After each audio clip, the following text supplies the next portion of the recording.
Seja muito bem-vindo à solução dos seus problemas. Hoje nós vamos falar sobre as suas metas e exatamente o que tem acontecido para você não alcançá-las. Pode parecer bobagem, mas muita gente tem dificuldade com metas. Sabe aquela lista enorme de coisas que você fez lá no ano novo e disse que com certeza esse ano iria ser diferente porque você iria sim colocar tudo aquilo em prática? Pois é, a gente também sofre disso dentro do mundo acadêmico. Independente do que seja, suas metas, seus objetivos, o que quer que você queira na sua vida escolar. Bora conseguir isso daí com as dicas que eu vou falar pra vocês. Quem já viu algum outro vídeo aqui meu no canal sabe que eu sou uma enorme fã de metas. Eu acho que elas podem ser coisas maravilhosas pro nosso dia a dia, principalmente dentro do mundo dos estudos. As metas, elas existem pra te ajudar. E muitas pessoas já vieram falar comigo que não gostam de ter essa listinha, ficarem ansiosas ou se prenderem demais à lista e acabarem esquecendo de fazer as coisas verdadeiramente. É exatamente essa construção da ideia do que é a lista de metas que trouxe a gente à primeira dica de estudos. Pense um pouquinho no motivo pelo qual você tem a sua lista de metas. Pode parecer meio estúpido, afinal você tem suas metas porque você quer alcançar aqueles objetivos. E não tem muito além disso, mas tem sim. Existe um motivo maior pelo qual você tem aqueles objetivos ali, a ponto de decidir escrever eles em uma listinha. Tanto você consciente ou não desses motivos. Quando você sabe o porquê que aquela lista de metas existe, você vai dar o verdadeiro valor para ela. Não vai ser um valor superestimado e nem subestimado. Por exemplo, você decidiu que queria tirar total em todas as provas do semestre. E acabou o semestre e você não conseguiu. Isso não significa que você falhou em todos os âmbitos da sua vida ou que você não conseguiu alcançar nenhuma coisa positiva e que você é uma falha e tudo deu errado. Sim, eu dei um exemplo exagerado exatamente para vocês verem que uma coisa não pode estar relacionada com todas. Quando você dá muito valor para suas metas e elas viram o maior objetivo da sua vida e se você não conseguir, significa que acabou ali, é o fim da sua vida acadêmica, isso faz com que seja difícil, inclusive, de se sentir motivado para conseguir alcançá-las. Superestima, você acaba tendo medo da sua lista de metas. E não faz porque você se sente frustrado só de pensar que aquilo ali pode dar errado. Por outro lado, se você subestima aquilo ali, significa que você não vai dar o valor devido e aquela lista de metas vai ser esquecida em uma gaveta empoeirada do seu quarto. E isso também torna todo o processo de criar uma lista de metas ter uma ferramenta que vai te auxiliar embora. Você deve estar aí pensando, ok, eu entendi que eu preciso dar o valor certo para minha listinha de metas, mas como que eu faço isso? Eu trouxe 3 categorias gerais que você vai conseguir encaixar ali a sua meta de estudos em alguma delas. Claro que você pode ter motivos ainda mais específicos, ter mais de um motivo junto. O importante é saber se você quer essas metas para te orientar, focar ou motivar. Eis a diferença entre elas. A lista de motivação é a mais simples delas. Você quer fazer suas coisas e quer se lembrar sempre que você tem grandes objetivos. Todo esse caminho pelo qual você está passando vai valer a pena porque você tem um objetivo final. Eu usava muito esse tipo de metas quando eu estava no cursinho ou tentando vestibular. Ele foi feito para situações de, ok, estou passando por um momento estressante e eu preciso ter uma motivação minha o tempo inteiro. Se esse é o seu caso, a sua lista precisa ter objetivos grandes. E eu digo no sentido de serem poucos mesmo e gerais, como também de serem otimistas. Eu vou conseguir isso, eu vou fazer isso. Coloque frases afirmativas em toda a sua lista de metas com coisas maravilhosas e grandes que você quer fazer. Esse exemplo do vestibular cabe perfeitamente porque é aqueles momentos da vida que você não necessariamente tem muitas outras coisas da vida acontecendo, focado ali naquela aprovação e de alguma forma você só tem que cumprir aquele estudo rotineiramente um ano inteiro. São raros os compromissos escolares quando a gente tá nessa fase. Segunda opção de listinha de metas. Te falta um pouco de foco para as coisas da faculdade, das coisas da escola, muito do que você tem que fazer sem poder dispersar. E você sente que precisa se envolver mais com aquilo ali e a melhor forma de fazer isso é com uma lista de metas. Se esse é o seu caso, a sua lista de metas precisam ter exatamente aquilo ali que você tem que focar, sem muito detalhe sobre aquilo ali. Elas não podem ser muito abrangentes, como a do vestibular, porque são muitas coisas que estão acontecendo ao mesmo tempo. Trabalhos, provas, apresentações em grupo, não sei mais o que você deve estar fazendo aí no seu EAD.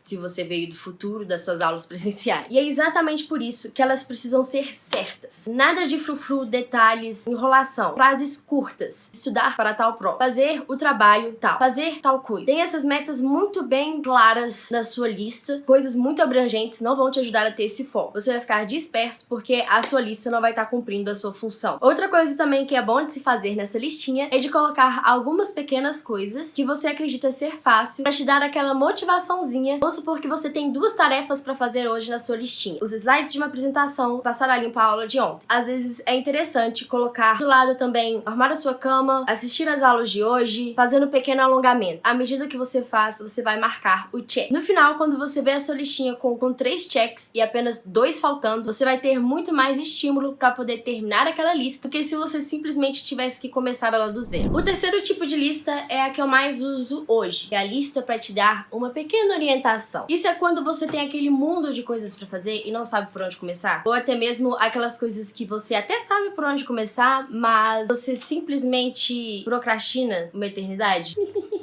Se esse também for o seu caso, a lista que você precisa é a lista de orientações. Para botar ela no papel, você precisa detalhar o máximo possível as suas listas. Coisas abrangentes, gerais, não vão te ajudar aí. Até porque você não sabe o que fazer e precisa de alguém te dar a mão para poder passar pro primeiro passo. Então, quanto mais você detalhar aquelas tarefas, melhor vai ser para você. Na minha listinha, eu nunca coloco simplesmente fazer alguma coisa, do tipo estudar para a prova. E aí, quando eu vou decidir o que eu vou fazer no dia, eu coloco estudar 2 horas para a prova e coloco embaixo quais exatamente são os temas que eu vou estudar naquelas 2 horas. As metas podem te orientar. Divida em submetas que você vai ter exatamente passo a passo do que você precisa fazer e isso com certeza vai resolver seu problema. Sabemos como criar a nossa lista de metas baseado no motivo pelo qual a gente tá precisando delas. Aí vem aquele famoso ditado: e vamos fazer o quê? Muitas pessoas, inclusive, não possuem problemas com a listinha de metas. Eu, por exemplo, sempre achei tranquilo colocar ali na lista tudo que eu tava precisando e queria fazer, e não necessariamente isso significava que funcionava. Eu não ficava frustrada o suficiente pra desistir, mas como não saber exatamente fazer com aquilo ali, acabou que eu subestimei e muito a lista de metas durante a minha vida escolar. As metas, elas não simplesmente existem e pronto, acabou. Como eu disse no início do vídeo, você quer alcançar aquilo ali, é o seu objetivo, você precisa daquilo, mas por algum motivo na cabeça de todos os estudantes dessa galáxia, ao colocar a meta ali no papel, todos os seus problemas acabaram. A meta está ali, agora basta alcançá-la. E se você não alcançou, falhou, aí seu fim.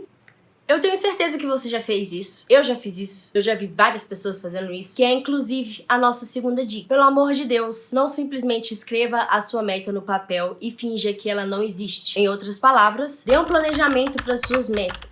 Muita gente coloca aquele objetivo ali na sua listinha e fala: esse ano eu vou conseguir isso, vai ser o meu semestre, eu nunca vou ter um ano acadêmico tão bom, a faculdade devia me pagar para poder estudar nela de tão bom aluno que eu vou ser. E aí você simplesmente deixa aquela meta ali sem nenhum plano. Isso é quase como não ter meta. Independente do seu motivo, você precisa ter um plano para poder chegar na sua meta. Até mesmo para listinha de motivação? Sim, até mesmo pra listinha de motivação. Pode parecer coisas muito óbvias o que eu tô falando aqui, mas esse que é o problema. Parece ser uma coisa tão óbvia que simplesmente ninguém planeja o que fazer com suas metas, porque, é claro que eu preciso estudar pra poder tirar a total. Aí você simplesmente não se planeja pra isso acontecer e não estuda e acaba por não conseguir aquela meta e acha que o problema está em você, está na lista, está em tudo, menos no fato de que você não fez o seu planejamento. Planeje suas metas, porque isso vai ser o caminho que vai te levar ao que você quer conseguir. É muito difícil que a gente consiga alcançar no mundo acadêmico, então coisas que envolvem notas e currículo e afim. É muito difícil que você consiga alcançar isso sem um determinado esforço. A falta do planejamento é o que faz nós, estudantes, sermos injustos com nós mesmos. A gente acaba esquecendo tudo que a gente já fez até hoje e foca apenas no não resultado daquela meta. Quando você tem o passo a passo, o planejamento, você sabe exatamente